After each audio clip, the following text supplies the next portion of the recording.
Magandang umaga po sa ating lahat. Narito po ang ating weather update. Kanina nakaranas po tayo ng kalat-kalat ng pag-ulan sa Metro Manila dahil po yan sa Intertropical Convergence Zone o ITCZ. Sa lagay natin ng panahon, inaasahan po ang maulap na kalangitan na may mga kalat-kalat na pag-ulan at thunderstorm sa Metro Manila.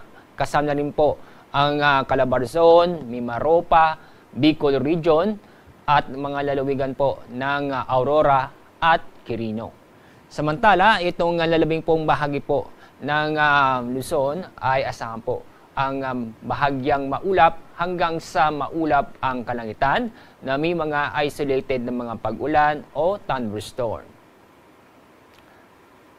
Sa Visayas at Mindanao, dahil po yan sa ITCZ, itong buong Visayas at ganoon din po sa may Zamboanga Peninsula ay makakaranas din ng maulap na paporin na may mga kalat-kalat na pag-ulan at thunderstorm. Samantala, ang lalabing pong bahagi po ng Mindanao ay magiging bahagyang maulap hanggang sa maulap na kalangitan na may mga isolated na mga pag-ulan o thunderstorm.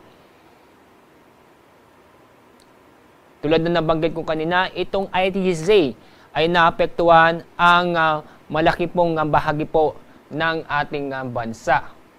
Itong ITCZ ay magpapatuloy ng epekto nito sa malaking bahagi ng ating bansa bukas, araw ng Sabado at yun din po sa Linggo.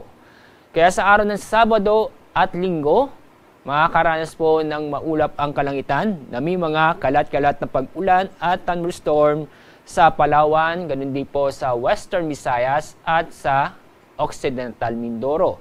Samantala, itong pong lalabing bahagi po ng ating bansa, asahan po sa mga araw na yon ang mga isolated na mga pag-ulan. Ngayong araw, wala po tayong gale warning, kaya safe naman po pumalaot ang ating mga kababayan sa buong kapuluan. Paalala, mag-ingat pa rin tayo dahil sa may inaasahan tayong mga pag-ulan dulot ng ITCZ.